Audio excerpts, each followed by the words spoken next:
Red Zone TV kwoli webale kubanga okyagoberera yonna gy'osinzira okubanga gy'otulabira kyokola kya mutawana nnyo gwa kyatambula naffe ku mukutu ogwa Red Zone TV wabula naawe atanaba kubanga osubscribinga nyongera okubeera nga nkujjukiza nti kkirira wansi awo olaba ekigambo subscribe kikwateko kwata kade aka notification obeere nga tomisinga nsonga yonna ebifaananyi ebyo byolaba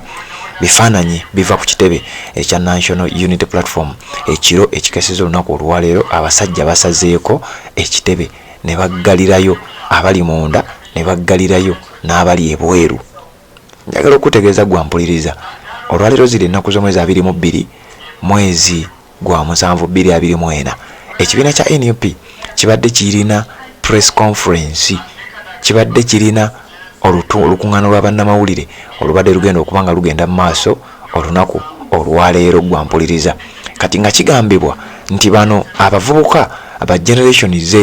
ab'eggwanga erya Uganda abali mu kwetegeka okubeera nga bagenda okulaga obutali bumativu bwabwe ku nsonga y'obuli bw'enguzi okulaba nga balaga obutali bumativu bwabwe n'embeera gavumenti y'eggwanga erya Uganda gyekwasaganyamu eggwanga lyabwe mu kye batuumye March to Parliament wakati nga bali mu kwetegekera kino jukira byanja ennaku z'omwezi nga 23 omwezi ogw'omusanvu olwaleero ziri 22 kati bano basuubira ekitongole ekya police n'ebitongole ebirala byonna basuubira oba implicating ekibiina ekya National Unity Platform mbo bandibanga be bali mabega wa kino newankubadde nga bannakibiina bolaze nga bakyoleka oba abeetabye mu nsonga eno oba bategese ensonga eno bobaze nga bakirambika tya ffe tetulina kibiina kya byabufuzi mwe tuva tetulina ddiini mwe tuva tetulina nsonga yonna etukulembedde wabula tuli bannayuganda abaagala enkulembere ennungi abaagala obukulembeze obulungi partyless religionless n'ebintu ebirala bifaananako bwe bityo kati abakulu mu kitongole ekya police ekitongole ekya military n'ekitongole eky'amagye UPDF the Uganda People's Defence Forces saawa zibadde ziweranga 12 ez'okumakya ebimotoka by'amagye birukululana ebimotoka bya military ne bisalako ekitebe ekya National Unity Platform kati gwampuliriza getufuna wetwogerere saawa zino tewali n'omu akkirizibwa kubeera nga ayingira munda tewali n'omu akkirizibwa kubeera nga afuluma bw'obanga osangiddwa munda tofuluma bw'obanga osangiddwa bweru tofuluma naye nkugambye wabaddeyo press conference ebadde ina okubanga egenda mu maaso olunaku olwaleero baleese buli kika kyakulwanyisa kyewali owuliddeko ku kitebe kya National Unity Platform era nga saawa zino nga bwe nkugambye embeera ya bunkenke bino byonna bibadde bigenda mu maaso ng'ekibiina kino bategeka press conference okubuulira eggwanga ki ekigenda okuba nga kiddako wiiki eno oluvannyuma lw'okuba nti babadde baakamaliriza countrywide tour western tour mu bitundu ebya Western Uganda gye babadde bali obudde bugenza okukya ng'abasajja basazeeko simanyi oba basazeeko kulemesa press conference tetumanyi oba basazeeko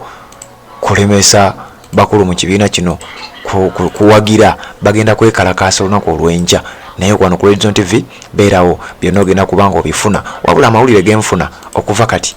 essaawa ennyini gy'ompulirirako galaga nti ate amagye geeyongera bweyongezi kati n'ekitongole kya police nabo beegasseeko ebitongole nga military police nakyo kimaze okuba nga kiyingirawo teri akkirizibwa kuyingira teri akkirizibwa kufuluma gwe munnanga mpuliriza nga bwe nkugambye bw'obanga bakusibidde munda tofuluma bw'oba bakusibidde bweru toyingira kyokka nga press conference ebadde ya ssaawa 5 ez'amakya g'olunaku olwaleero ng'abakulu bagenda kuba nga babuulira eggwanga ekiddako jjukira Robert Kyagulanyi Ssentamu yavaayo n'ategeeza eggwanga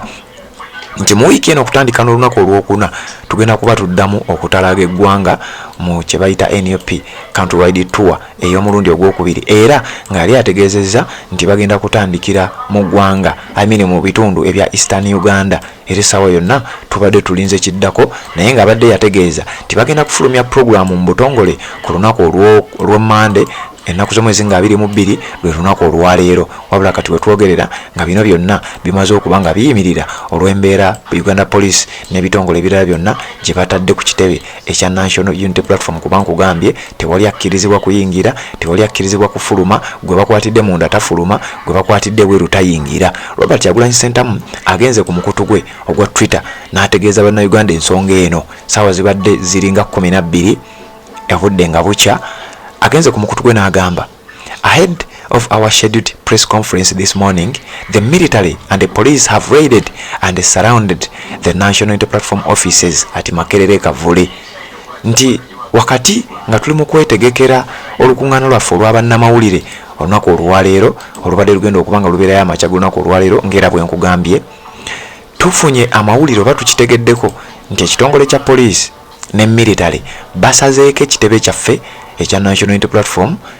era tebakkiriza ayingira era tebakkiriza afuluma. Robert Kyagulanyi Ssentamu n'ategeeza, the cowardly regime is so afraid of the people because they know how much they have wronged them.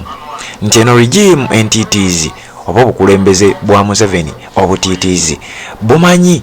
engeri gye bukyunyizaamu bannayuganda, bumanyi engeri gye butulugunyizaamu munnansi mu nsi ye, era kyekibaleetedde okubeera nga basalako ekitebe kino oba nga bateekawo embeera y'okutiisatiisa olw'ensonga nti bakimanyi bulungi nnyo nti bannayuganda ku bikolobero bye babakoze singa banaazuukuka kiyinza okufaanana obulala, bayinza obutasobola kubayimiriza kubanga bakimanyi bulungi nnyo nti babatulugunyizza nnyo, bakimanyi bulungi nnyo nti banyigiriza munnayuganda asembayo, era kino kibaleetedde okutya n'okuteekawo embeera etiisatiisa okulaba nga bannayuganda temuzuukuka. N'agenda maaso ng'agamba they are so afraid of our message, batya nnyo message yaffe era batidde nnyo obubaka bwe tubadde tugenda okuwa bannayuganda amakya g'olunaku olwaleero mu lukiiko lwa bannamawulire lwe tubadde tugenda okuba nga ate tukuba. Robert Kyagulanyi Ssentamu bw'atyo bw'agamba ku mukutu gwe ogwa Twitter wamu n'omukutu ogwa Facebook. Amaliriza ng'agamba blockades like these are never a sign that they are so strong, they are a sign that they are so weak. Ategeezezza nti enteekateeka nga zino eza kitongole kya poliisi okubeera nga babulookinga enkuŋŋaana zaffe, okubeera nga bateekawo embeera ey'okutiisatiisa si kabonero ka bwa naggwano, si kabonero ka maanyi, si kabonero kalaga nti bamaanyi nnyo, wabula kano kabonero akalaga obutiitiizi. Era kino kikulaga nti bano abasajja bakooye emiri batidde bannayuganda okubeera nga bazuukuka essaawa yonna, kyova olaba nga bakola bino basobole obatiisatiisa mutye nnyo mulowooze nti omuntu wa wansi munnayuganda wenzuukukira kaba kaweddemu. Singa ozuukuka munnayuganda n'azuukuka n'atandika okwerwanako, ekintu kino kitadde abasajja abali mu buyinza ku bunkenke. Robert Kyagulanyi Ssentamu bw'atyo bw'agambye ku mukutu gwe ogwa Twitter ng'ategeeza ku nsonga ezigenda mu maaso wali ku kitebe ekya National Unity Platform nga bwe nkugambye nti kisaliddwako mu mbeera ey'okutiisatiisa, mu mbeera ey'obunkenke. Haji Kasujja omusomi w'edduwa kutegeeza nti gendayo enjeru awali ku luguudo olugenda ejjinja akuyambeko ku bizibu eby'enjawulo ebikutawaanya. Bw'obanga ensonga z'amaka tezitambula bulungi nnyo, oyagala genda bweru ebintu tebitambula, ebintu ebifaanaganako bwe bityo, akutegeeza nti gendayo. Bw'obanga tosobola kutindigga lugenda njeru, akutegeeza nti ne ku WhatsApp omufunirako ensonga ne zitambula. Ennamba yeyo gy'olaba eri 0753 85 64 ate embeera ebeere ng'etambulira ddala bulungi nnyo. Redzone TV kwoli webale kubanga okyatugoberera, tuwuliziganye mu updates eziddako kubanga amawulire mangi tukyagenda mu maaso n'okubanga tugakutegeeza. Ate nyongera okujjukiza ku mukutu gwaffe guli ogwa Uganda One, era tubeerayo nga nayo ensonga tuzikuweerayo. So kati gwali wano bw'oyitawo bw'ofunako akadde n'oyitayo, checkinga ku mukutu gwa Uganda One ensonga ebeere ng'etambulira ddala bulambalamba.